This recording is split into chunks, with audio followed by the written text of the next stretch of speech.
Gusto ko lang to i-mention, no? Ako'y naniniwala sa media sa ating bansa. We cannot generalize, just like politicians, you cannot generalize lahat kayo corrupt. Ba't maraming corruption? Di ba? Sa business community, sabihin nyo, iba sa inyo, nangungurap. Hindi man lahat, di ba? But just to express yung frustration na nadama ko kay Chairman Senator Marcoleta, tingnan nyo yung nangyari kahapon, ha? Katanging-tanging Philippine Star lang ang nasa front page din, Cayetano, I'm still Senate President. Okay? Sa Philippine Star, to be fair, ha? Siyempre, mas malaki yung sa kanila. Okay lang yun kasi araw nila kapon. Pero kasabay pa rin, Cayetano is still the Senate President. Okay. Tandaan nyo yung context na sinasabi ni Senator Marcoleta. Hindi naman martial law ngayon. Malayang pamamahayag. So, importante, tama impormasyon natin sa ating kababayan. Titignan mo ang bulletin today, yung isang side lang, kung meron man nasa loob, sa front page wala. Wala at all. Okay. Siyempre, yung isa sa pinakakilala at alam natin pinaka-credible, Inquirer, sila nandun, ang Alang Cayetano sa taas, ICC told of Alan Robin tied to Bato. Nagkaroon pa sila ng space para this Cayetano has palace backing, a new PTB boss. He's talking about yung bunso kong kapatid. No? Pero wala dyan po sa harap na Cayetano is still Senate President. Ganito din po sa Manila Times. Senator has power from Cayetano, Bonoan, Group Sus Cayetano.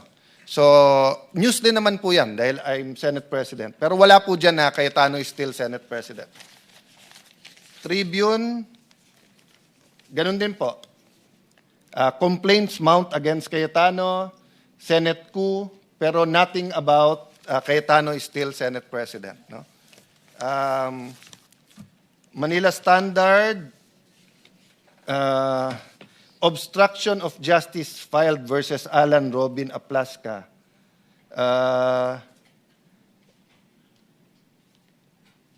Senate impasse, Blue Ribbon scheduled to June 8. Wala sa front page na tuloy yung Blue Ribbon ngayon. Wala yung Alang Cayetano is still Malaya Business Insights. Alan Robin face obstruction raps over Bato's escape, etc. No? So what's my point here?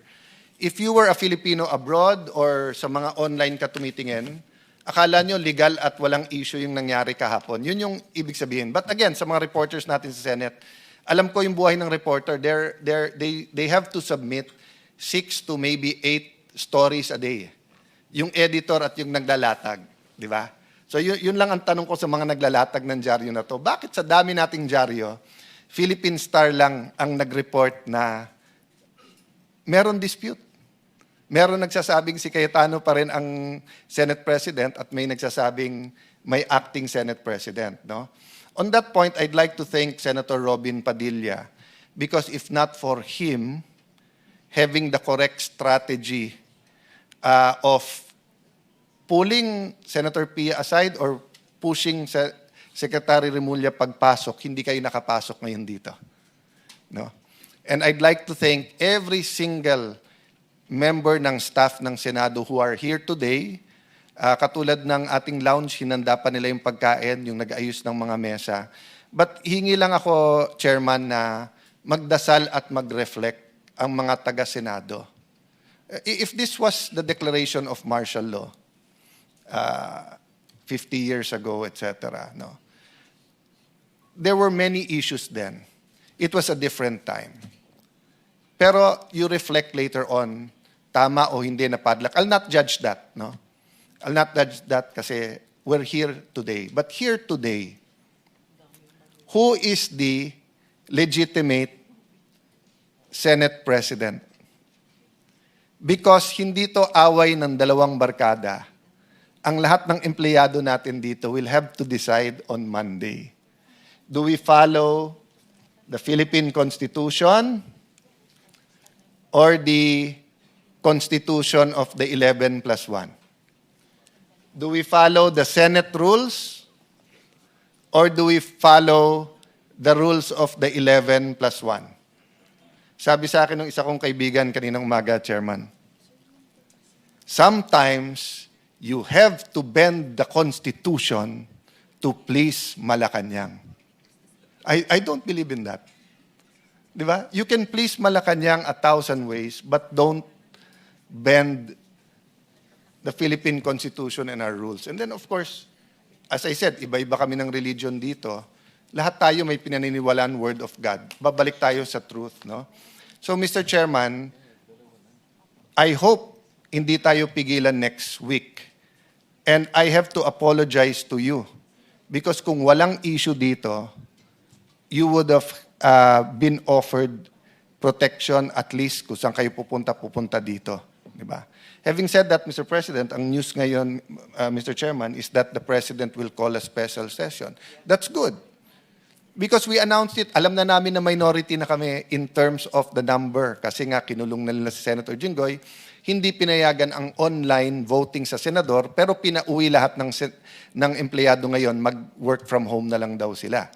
So alam namin, napapalitan nyo kami sa committee, pero hindi nyo mapapalitan ng President kung hindi 13. So eto lang pakiusap ko sa Malacanang.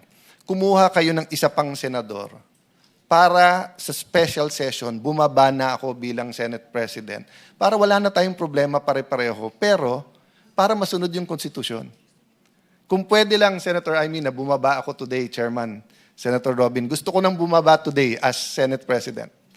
Ang problema, I have a duty to the Filipino people and to the Philippine Constitution.